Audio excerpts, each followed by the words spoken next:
Welcome to my new blog. আজকে একটা নতুন আর অন্যরকম ব্লগে স্বাগতম। অষ্টদশ শতকের শেষ ভাগে আমাদের বাংলা ঠিক কতটা অন্ধকারে ছিল ভাবলেই অবাক লাগে। আজ এই রাধানগরে না এলে হয়তো বুঝতাম না। রাধানগর যেতে গেলে হাওড়া থেকে যে কোনো ট্রেন ধরে তারকেশ্বর পৌঁছে ওখান থেকে গণেশপুরের বাস ধরে সরাসরি রাধানগর এলেই আপনারা দেখতে পাবেন রাজা রামমোহন রায়ের বাড়ি, মানে জন্মস্থান। তো এখানে সেই যুগ যুগ ধরে হয়ে আসা মেয়েদের ওপর অত্যাচার আটকানোর জন্যই হয়তো রাজা রামমোহন রায়ের মতন মহাপুরুষদের সৃষ্টি করেছিলেন ভগবান স্বয়ং। এখানে আসার পর অনেক কিছুই দেখার সঙ্গে এটা বিশ্বাস করলাম, আজ হয়তো আমরা মানে মেয়েরা স্বাধীন শুধু শুধু রামমোহন রায়ের মতন মহাপুরুষদের জন্য। এখানের বর্ণনা এখানে থাকা কিছু মানুষের থেকেই আপনাদের কাছে আমি তুলে ধরব। শরীরের একটা ছোট অংশ পুড়লে সেই ব্যথা সহ্য করতে হয় গোটা শরীরকে। তাহলে একটা জীবন্ত শরীরকে কিভাবে স্বামীর জ্বলন্ত চিতায় আগেকার দিনের মানুষেরা তুলে ধরত, চিন্তা করলেই অবাক লাগে যে মেয়েদের না চেয়েও হয়তো মৃত্যুটাকে বরণ করে নিতে হতো। রাজা রামমোহন রায়ের মতন মহাপুরুষরা ছিলেন বলেই হয়তো আজ আমরা স্বাধীনভাবে বাঁচতে পারছি, মানে নারী জাতিটা হয়তো স্বাধীনভাবে বাঁচতে পারছে। আমরা আজ ভালো আছি, স্বাধীনভাবে ভালো আছি আমাদের এই স্বাধীন বাংলায়।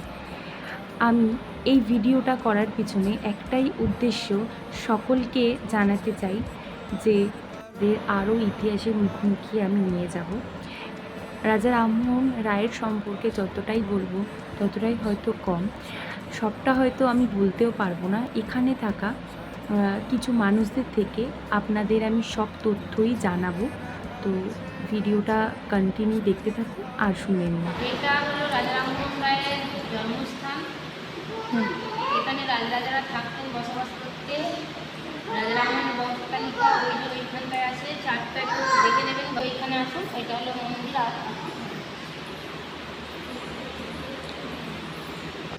1772 খ্রিস্টাব্দে ওনার জন্ম, 74 খ্রিস্টাব্দে মতান্তর ধরা হয়। আর রাজা রামমোহন রায়ের হচ্ছে যে মৃত্যু দিবস হলো 27শে সেপ্টেম্বর। আর বাংলায় হচ্ছে যে 1772 খ্রিস্টাব্দের জন্ম, 74 খ্রিস্টাব্দের মতান্তর ধরা হয়। আর 22শে মে, ইংরাজি 22শে মে ওনার জন্ম হয়েছিল।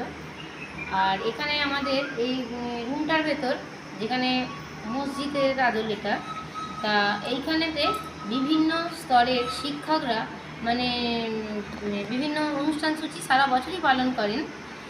যেমন প্রতিবন্ধীদেরকে নিয়ে অনুষ্ঠান করেন, একটা ওদের যাই হোক একটা প্রোগ্রাম সূচি করে, ওনাদেরকে বিভিন্ন খেলার ছলে, কোনো কিছু একটা অনুমানের ছলে ওদেরকে হাসানো, ওদেরকে কথা বলানো। মানে মুখ্যমন্ত্রী আর প্রধানমন্ত্রী এখানটা লক্ষ্য নজর দেওয়া অবশ্যই দরকার। আর এখানটা উন্নয়ন করলে একটা আমাদের দেশের গর্ব। উনি ধর্ম সংস্কার কুসংস্কার মানতেন না। যেখানে রাজা রামমোহন রায় সারা বিশ্বের মানুষকে একত্রিত করে দিয়েছিলেন, রাজা রামমোহন রায় সারা বিশ্বের মানুষকে একত্রিত করে দিয়েছিলেন, তিনটে ধর্মকে এক করে দিয়েছিলেন যিনি। আমাদের মধ্যে এগুলো কেন থাকবে, তাই না? আমরা সকলেই এক। রাজা রামমোহন রায় বলেছিল আমরা সকলেই এক, আমাদের ধর্মই হলো মানুষের সেবা করা, এটাই আমাদের ধর্ম। এই জাত জাত নিয়ে আমরা কোনো কিছু মানব না। আমরা সকলকে ভালোবাসবো, সকলকে কাছে টানবো, সকলকে একত্রিত করব, সকলকে প্রেম নিবেদন করবো, সকলকে ভালোবাসবো আমরা, এটাই আমাদের ধর্ম। এই জাতপাত নিয়ে উনি কিছু মানতেন না। উনি তিন ধর্মকে এক করে দিয়েছিলেন। উনি ধর্ম সংস্কার কুসংস্কার মানতেন না, উনি নারীদেরকে সম্মান দিয়েছিলেন।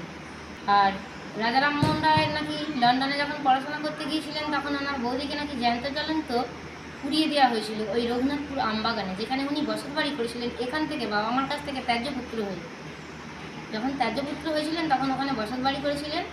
ওনার বৌদির যেখানটা দাহ হয়েছিল সেই বেদিটা করা আছে, একটু দেখে নেবেন, যাবেন 4টার আগে তো ওখানে বন্ধ হয়ে যায়, দেখে আসবেন। এখানে রাজা রামমোহন রায়ের বংশ তালিকা করা আছে। আমাদেরকে ভালোবেসে যত্ন করে জল বাতাসাও দিয়েছিলেন ওনারা। সত্যি চিনি না ওনাদেরকে, তবু কিছুক্ষণের মধ্যে কতটা আপন করে নিয়েছেন। এখানে রাজা রামমোহন রায়কে সমাধি দেওয়া হয়েছিল, ঠিক তার অপোজিটেই হলো রামমোহন লাইব্রেরি। হ্যাঁ, আমি রামমোহন রায়ের বংশধর, হুম নিত্যব্রত মুখোপাধ্যায়। আমি দৈবত্রের বংশধর, মেয়ের দিক থেকে। হুম রামমোহনের বোনের বংশ, আমরা ভাগিনের বংশ। আচ্ছা, এখানে রামমোহন জন্মেছিলেন, রাধানগর গ্রাম।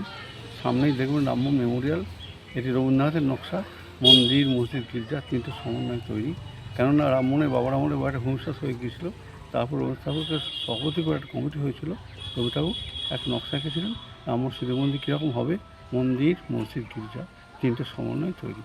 তা মন্দির মসজিদটি হয়েছে, গির্জাটি হয়নি, গির্জাটি অসম্পূর্ণ।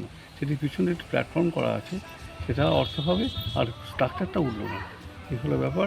আর আমরা যেখানে দাঁড়িয়ে আছি সামনে রামমোহন লাইব্রেরি আমার পিছনেই, আর সামনেতে রামমোহনের একটি সমাজ মন্দিরের প্রতিরূপ তৈরি করা হয়েছে। ইংল্যান্ডে তিনি ব্রিস্টলের শহরে থাকতেন। ব্রিস্টলে তার মৃত্যু হয়েছিল। 1830 ইংল্যান্ডে গিয়েছিলেন। 1833 27 সেপ্টেম্বর তিনি পরলোকগমন করেছিলেন। তাকে ইংরেজরা প্রথমে স্টেপলেটন গ্রুপে সমাধিস্থ করেছিল। তার 10 বছর পর প্রিন্স দ্বারকানাথ ঠাকুর আমাদের ভারতবর্ষের তরফ থেকে প্রতিনিধিত্ব করতে গেলেন। ভারতবর্ষের তরফ থেকে তাকে 10,000 টাকা চাঁদা দেওয়া হয়েছিল। ইংল্যান্ডে গিয়ে রামমোহনের ওই কফিনটিকে তুললেন স্টেপলেটন গ্রুপ থেকে। পাশে আর্লোস ভেল বলে একটি জায়গায় একটু জায়গা কিনে রামমোহনকে সমাধিস্থ করেছিলেন। সেখান থেকে মাটি এনে তার প্রতিরূপ আমরা তৈরি করেছি। হ্যাঁ, এটা হচ্ছে রামমোহনের সমাধি মন্দির। 2013 22শে মে রামমোহনের জন্মদিন। সামনে 22শে মে আসছে। আমি রামমোহন রায় কমিটির মেম্বার। আমরা সব এখানে অনেক অনুষ্ঠান করব, আপনারা ইচ্ছে করে আসতে পারেন।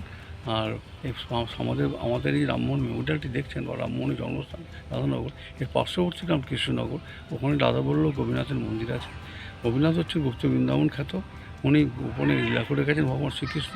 অভিরাম গোস্বামী তাকে প্রতিষ্ঠা করেছিলেন। পাশে রাধাবল্লভ, রাধাবেন্দ্র সিংহ রায় চৌধুরী ঠাকুর, নবাব বশিষ্ঠকুমার ঠাকুর, দেওয়ানজি প্রতিষ্ঠা করেছিলেন। হ্যাঁ, যাদবেন্দ্র সিংহ রায় চৌধুরী। আর একটু দূরেই আনন্দময়ী ত্রিকোণ মন্দির। সেখানে সেই ত্রিকোণ মন্দিরে মা আনন্দময়ী কালী আছেন, যে শাস্ত্রসিদ্ধ পুরুষ রত্নগর বাগমাগীশ মুখে বলে ফেলেছিলেন অমাবস্যার দিন পূর্ণিমাই হয়েছিল। আর এখান থেকে 2 কিলোমিটার দূরে খানাকুল রত্নাবলী মন্দির, কণ্ঠেশ্বর দেবীর মন্দির, এটা তীর্থস্থান দেখেন, মহা তীর্থস্থান। আর এই জায়গায় আপনারা যে এসেছেন, আমি আপনাদের ধন্যবাদ জানাই। আপনারা একটি মানুষের কাছে তুলে ধরবেন। এই জায়গাটা হলো রাজা রামমোহন রায় কলেজ। এখানে আশেপাশের ছেলেমেয়েরা এখানেই পড়াশোনা করে। তো আজকের মতন এই পর্যন্তই। এবার বাড়ি ফেরা যাক। তো আসার সময় কিছু প্রাকৃতিক দৃশ্য, তো সেটাই আপনাদের দেখালাম। ব্লগটা ভালো লাগলে লাইক, শেয়ার, কমেন্ট করে দেবেন।